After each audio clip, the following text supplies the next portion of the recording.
With Quinn clearing waivers, I was curious, is he going to grab one of those open practice squad spots? He is. Excellent. Thank you. And I was curious, at what point this week at any point, will you start to consider weather considerations in, talking to the players or assessing how the game might be played? I guess, is it a day before, 2 days, not even, once you get to the stadium? What does that look like for you?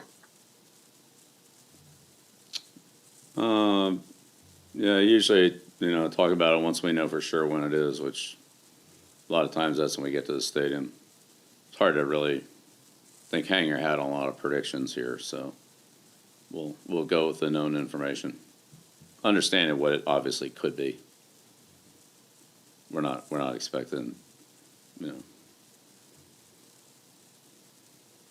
overheating and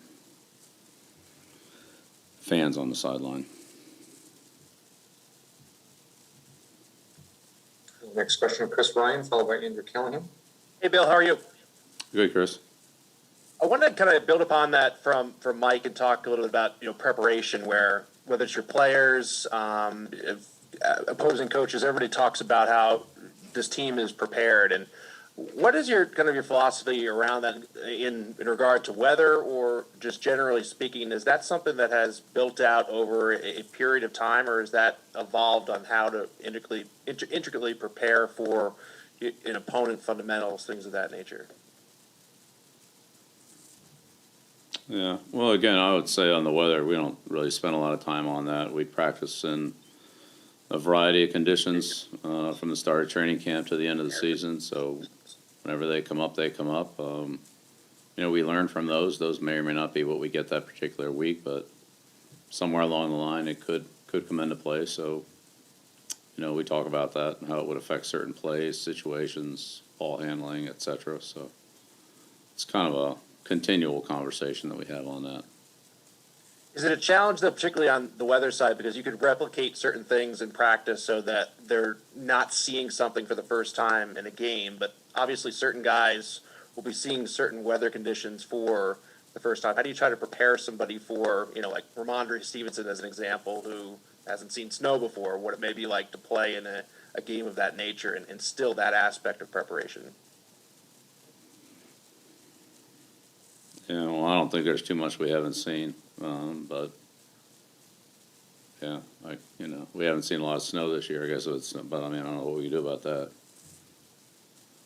We practice in wind. We practiced in sunny days, cloudy days, windy days, calm days, hot days, cold days, wet days, dry days.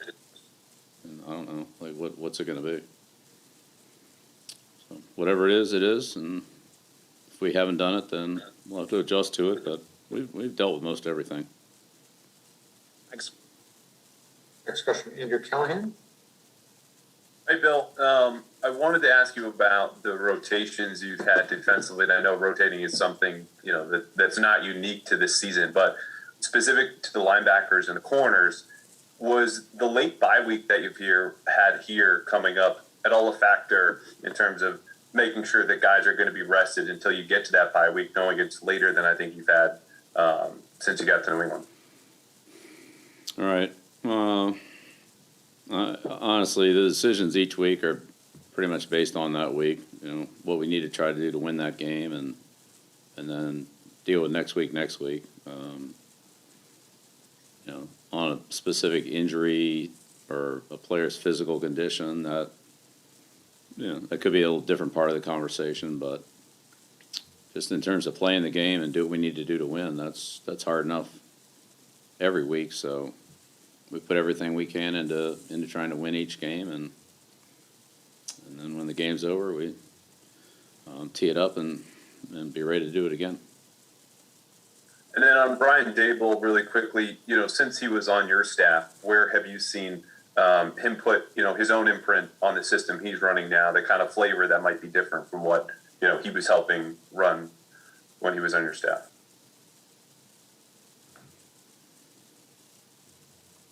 Yeah, well, we've gone against Brian a number of times before in Buffalo and on other teams as well. He's a good coach. He's well prepared. And as a game plan coach, he attacks what you do and does a good job of it and puts a lot of pressure on the defense. So I'm sure we'll see that again Monday night. Next question comes from Buffalo, Mookie Hawkins, followed by Doug Hyde. Mookie, sorry, you're muted.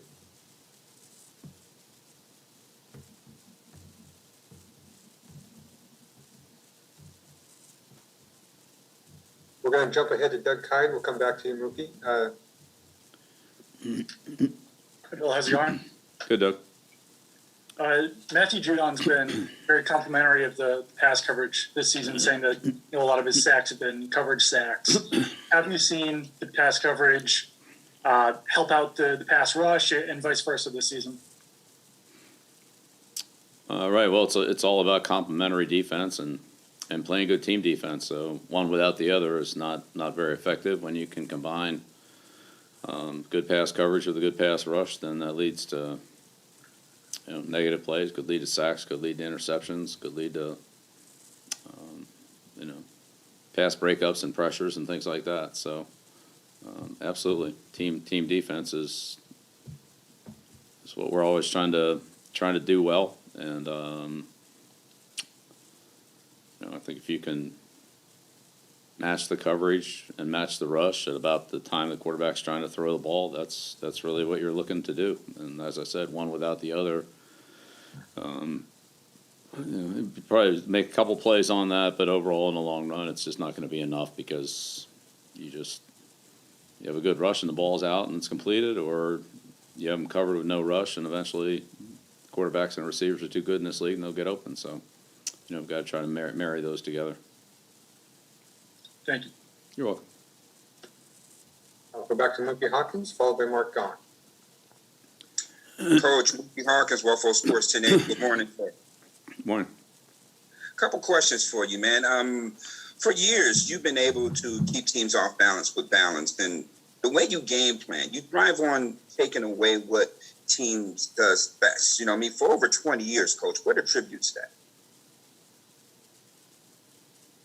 Well, no, I've been coaching a lot longer than 20 years, but it's try to do whatever you can to do to win that week. That's really what it comes down to. Each week's different. Each week has its own challenges, and you look at the way the game matches up and what your opportunities are and what your opponent does, and try to figure it out from there. But ultimately, it's about the players. They're the ones that make the plays. They're the ones that execute the whatever it is, offense, defense, special teams that are out there. So you can execute it all you want, but you need good players to win. And the games that we've won, our players have played well enough to win. They've made the plays they need to make. So it really comes down to having good players. Absolutely, Coach. One more, if I may. With all the Super Bowl wins and the accomplishments, what fuels that fire to keep you hungry to keep going, Coach? Yeah, well, none of what happened in the past really means anything.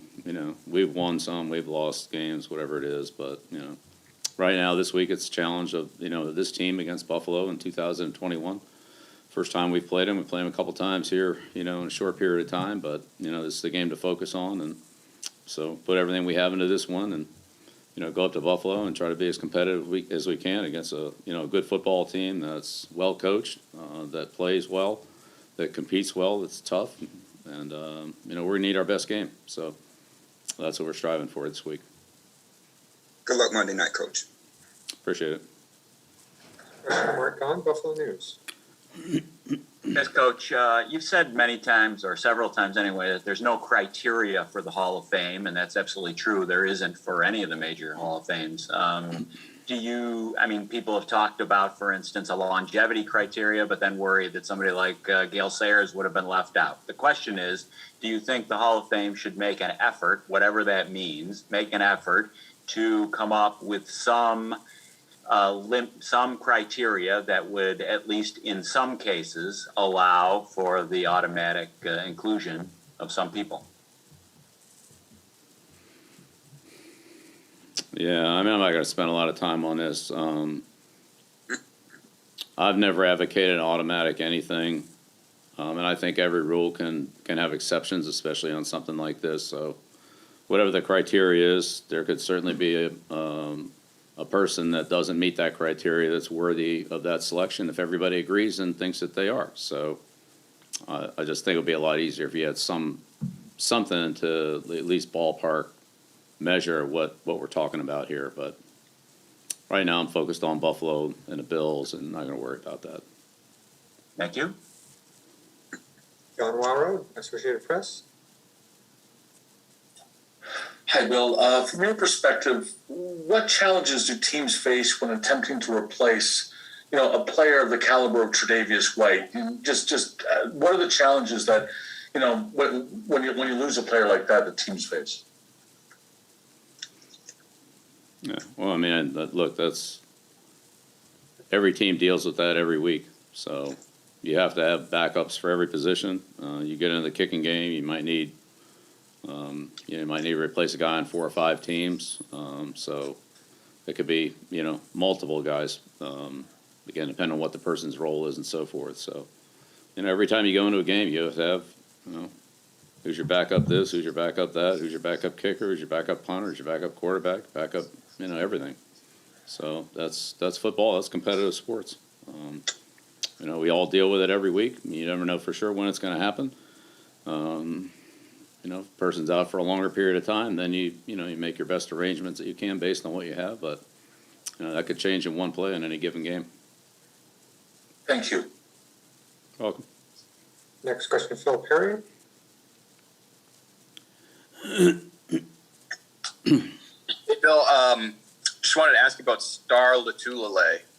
It looks like, I know he's missed the last few weeks here, but he is practicing, I guess, and may play Sunday. What would he add to that Bills front? Another good player in it.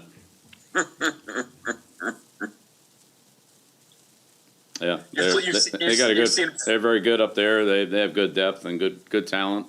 They just keep coming in waves. They got a couple big waves of guys there. So, they're all tough. They're good playmakers. They're consistent. I mean, they have a good defense. Obviously, they have one of the best defenses in the league, and they're good at everything. But they've got good front. They got good linebackers, and they have good secondary. And they're experienced. They play together. They certainly know how to execute the defense, make adjustments. And it's hard to fool them. You got to earn it. They don't make many bad plays. They're very well coached. Sean and Leslie and their staff do a really, really good job. Fundamentally, they do a good job schematically. It's obviously one of the best defenses that we've played, and we play year in and year out. They always make it hard, and they'll make it hard again Monday night. We'll have to, as I said, do a good job, play our best game. Thanks, Bill. Welcome. Take 2 final questions here. Matt Wildzonski, followed by Tyler Baronski. Morning, Coach. Hey, good morning. Just wanted to ask you about Dawson Knox. I know he's having a career season for Buffalo. What have you seen on tape and your overall thoughts on him? Yeah, he's a good player. We've had, certainly had trouble with him before. Very competitive in every phase of the game. Good hands, good receiver, can make plays down the field, converts third downs, good in the red area. Competitive blocker, can detach from the line of scrimmage from the formation, can play attached to the formation. Sometimes in the backfield, not a lot, but has versatility to go back there and do things. So, he's a versatile player that Coach Daboll moves around and utilizes in different ways, different matchups, different formations, and he's done a good job for him. One more quick one. Regarding special teams, Nick Folks had trouble in the wind before. I know it was almost a decade ago at this point. But on the Bills side, Marquez Stevenson got his first start on punt returns. How important will special teams be on Monday? Yeah, it's always important. And, Buffalo is always a challenging place to play because the wind will affect the kicking game more than it'll affect the passing game. So as it relates to field position, ball handling, field goal range, direction of the kicks, so forth. Obviously, it'll be a key factor in the game, depending on what it is.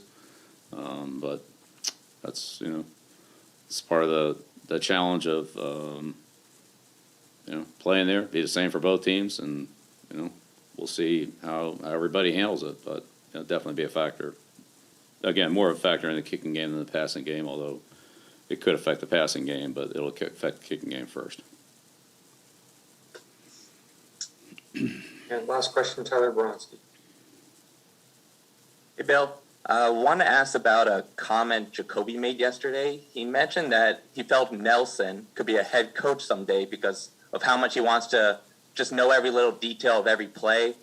What can you tell about how much Nelson appreciates just intricate details and understanding situations from your football conversations with him?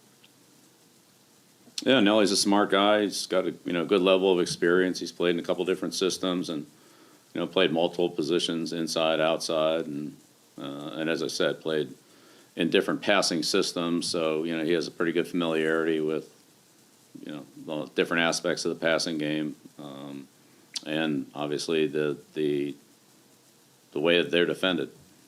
So he's a smart guy. I'm not sure exactly what his career goals are. I think the immediate ones to go up and play well against Buffalo. That's what we're all looking for. But he's a smart player, and sure, he'll have a great career after football in whatever area he chooses to pursue. Thank you, Coach. Thanks, everyone. All right, great. Thank you. Thanks, Coach.